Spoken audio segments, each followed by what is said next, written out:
people sit and hear about the beliefs that are going on in some of these cults or some of these extreme groups, people are kind of laughing and thinking, wow, that's ridiculous. Wow, isn't that amazing what some people will believe? The fact that people overlook or misunderstand a lot of the time is just how pervasive these beliefs have already become. Go to your local bookstore, take a look at the New Age section, take a look at the number of books espousing this, and not only that, take a look at some of the covers and see that little gold star on there with 100,000 copies or 500,000 copies or 1,000,000 copies. And they're not just books in the New Age section, they're in the psychology section, in the business section, in the corporate section, in the educational section. They're everywhere throughout the store. It's not just as if it's religion over here anymore. That's right. Another place to look is on the infomercials late at night. You watch your TV after midnight and look at the infomercials. Gone are the old infomercials about car wax and the guy lighting his car on fire. The greatest one is the vacuum cleaner that cuts your hair. Yeah, the Flowbee system.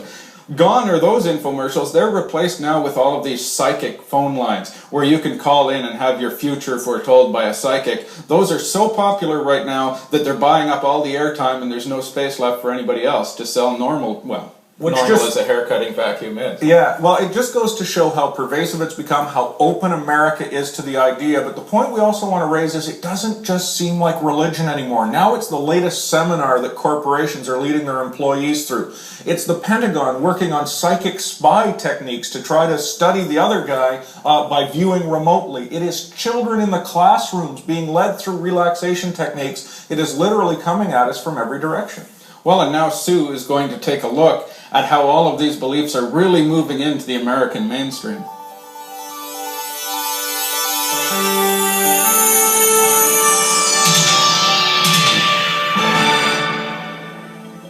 Most often, these new pseudosciences deal in the areas of psychic research, telepathy, or purported mind-over-matter capabilities. And one fact is undeniable. All over the world, some of the leading scientific institutions are conducting experiments which they claim prove that mankind has an incredible spiritual and mental potential that we're only beginning to tap into. One noted New Ager, Graham Price, points out how far we've come.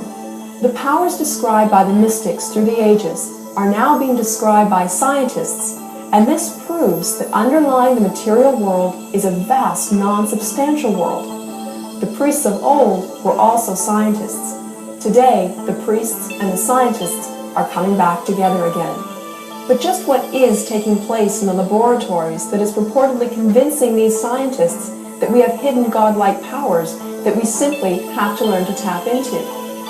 According to former astronaut Edgar Mitchell, it is the always perplexing yet well-documented capabilities of some people for mental activities ranging from telepathy and clairvoyance to precognition and telekinesis. These types of sciences have been around since the beginning of time, but never before have they been so readily believed and accepted.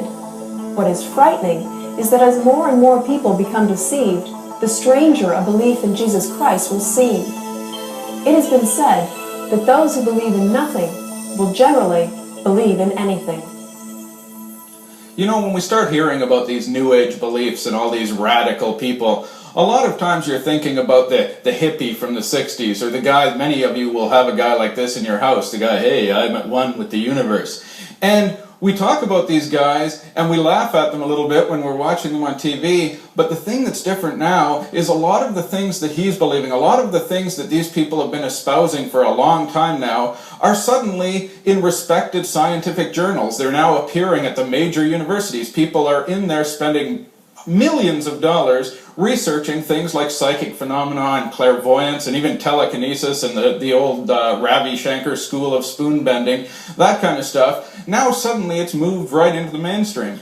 Absolutely. As a matter of fact, I was reading a book that was a compilation of the central statements made by all the leading physicists of our generation, the ones who are exploring this new idea of the universe, the quantum physics area, and what the conclusion goes to show, and they point this right out in this book, which is not a religious book, is they said, do you notice that all of the leading speakers, the leading voices in the world of quantum physics today are all mystics, and they came to this view with their mysticism intact and then developed the science from there.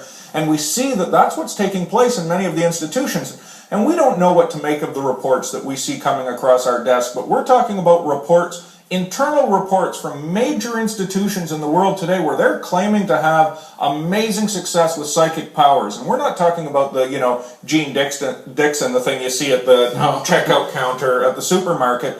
We're talking about psychics who find missing children, psychics who can find soldiers who are missing in action, and we have the reports that we see from both the Pentagon and from the higher educational institutions in the world today claiming to begin to find success in these areas. And when you have the scientific community jumping on board, suddenly it's not the hippie idea anymore. Now it is very much the heart of modern day science, which means that religion is masquerading as science, and exactly what the Apostle Paul said, the oppositions of science, falsely so called. We're seeing that happen in our world today. Well, I think for a long time people have been thinking these ideas belong in an institution, and now we're seeing that that's exactly the case. And for a look at how all these things are coming at us from every direction, we'll go back to Sue Rogers.